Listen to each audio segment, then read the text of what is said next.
Hi అండి, ఆంధ్ర వంటకాలకి స్వాగతం. ఈరోజు నేను మీకు బొమ్మిడాయల పులుసుని ఎలా ప్రిపేర్ చేసుకోవాలో చూపిస్తానండి. ముందుగా ఒక హాఫ్ కిలో బొమ్మిడాయలను తీసుకుని ఇందులోకి మనకి తలకాయ అవన్నీ తీసుకుని వేస్ట్ అంతా తీసుకుని క్లీన్ చేసుకుని పెట్టుకోవాలండి. ఇప్పుడు ఇందులోకి 2 మీడియం సైజ్ ఉల్లిపాయలని ఇలా పేస్ట్ చేసుకుని పెట్టుకోవాలి. వీడియోలో చూపిస్తున్న చింతపండు వెయిట్కి ఒక 50 గ్రామ్స్ నానబెట్టుకుంటే సరిపోతుందండి. ఆ నానబెట్టుకుని రసం తీసుకుని అది కూడా పెట్టేసుకోవాలి. మనకి ఇలా ముందుగా ప్రిపేర్ చేసుకుంటే కర్రీ ఈజీగా చేసేసుకోవచ్చండి. ఇది కూడా రసం తీసుకుని పక్కన పెట్టేసుకున్న తర్వాత ఒక మిక్సీ జార్ తీసుకుని ఒక చిన్న సైజు వెల్లుల్లిపాయని రేకలుగా తీసుకుని వేసుకోవాలి. ఇందులోకి చిన్న అల్లం ముక్క, 2 స్పూన్లు ధనియాలు, 1 స్పూన్ జీలకర్ర, చిన్న ముక్క దాల్చిన చెక్క, 2 లవంగాలు కూడా వేసుకుని పేస్ట్ చేసేసుకోవాలి. ఇప్పుడు స్టవ్ వెలిగించుకుని ఒక ప్యాన్ పెట్టుకుని అందులోకి కర్రీకి సరిపడా ఆయిల్ వేసుకోవాలి. 4 టేబుల్ స్పూన్లు అయితే సరిపోతుందండి. ఆయిల్ హీట్ ఎక్కిన తర్వాత అందులోకి మనం పేస్ట్ చేసుకున్న ఉల్లిపాయను కూడా వేసేసుకోవాలి. ఉల్లిపాయ బాగా ఎర్రగా వేగించుకోవాలి. ఇలా ఎర్రగా వేగిన తర్వాత అందులోకి మసాలాను కూడా వేసుకుని పచ్చిదనం పోయేదాకా వేగించుకోవాలి.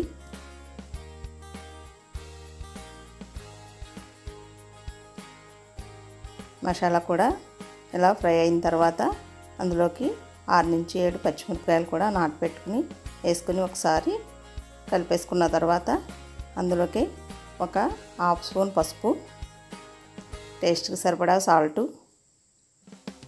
4 స్పూన్ల కారం కూడా వేసుకుని మొత్తం అంతా ఒకసారి కారం పచ్చివాసన పోయేదాకా వేగించుకోవాలి.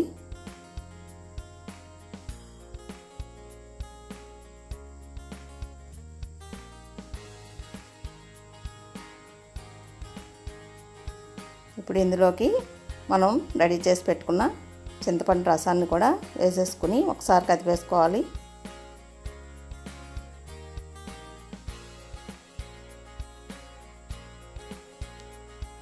తర్వాత ఒక గ్లాస్ కూడా వాటర్ పోసుకుని కొద్దిగా కరివేపాకు వేసుకుని మూత పెట్టేసుకుని హై ఫ్లేమ్లో ఒక 5 మినిట్స్ ఉడికించుకోవాలి.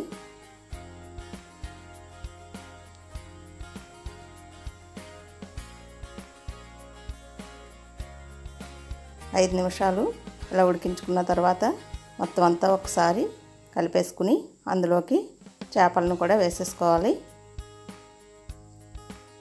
ఇలా మనం ముందే వేసుకోకూడదండి, చేపలని విడిపోతాయి. ఇలా ఒక 5 నిమిషాలు ఉడికించుకున్న తర్వాత వేసుకుంటే మనకు చేపలు విడిపోకుండా సమానంగా ఉడుకుతాయి. చేపల కూరకి ఇప్పుడు ఇలా వెడల్పుగా ఉన్న పాన్ అయితే బాగుంటుందండి. ఇలా మొత్తం అన్నీ వేసేసుకున్న తర్వాత ఈ పులుసులో ములిగే వరకు మొత్తం కవర్ చేసుకుని మూత పెట్టేసుకోవాలి.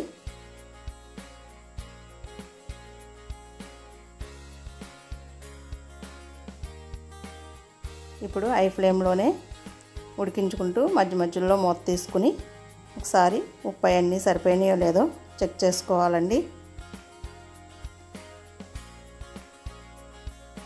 ఈ కర్రీని మీరు కూడా ఒకసారి ట్రై చేసి మీకు ఎలా వచ్చిందో నాకు కామెంట్ రూపంలో తెలియజేయండి. ఇలా మళ్ళీ మూత పెట్టేసుకుని మనకి మధ్య మధ్యలో చూసుకుంటూ పులుసు బాగా చిక్కబడే వరకు ఉడికించుకోవాలండి.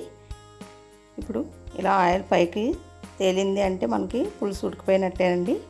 ఇప్పుడు అందులోకి కొద్దిగా కొత్తిమీర కూడా వేసేసుకుని మనకి కలిపేసుకుని స్టవ్ ఆఫ్ చేసుకుని సర్వ్ చేసుకోవడమేనండి. అంతేనండి, బొమ్మిడాయల పులుసు రెడీ అయిపోయింది. మీకు ఈ వీడియో కనుక నచ్చినట్లయితే లైక్ చేయండి, షేర్ చేయండి, మా ఛానల్ని తప్పకుండా సబ్స్క్రైబ్ చేసుకోండి. ఇప్పుడు స్టవ్ ఆఫ్ చేసుకుని సర్వ్ చేసుకోవడమేనండి.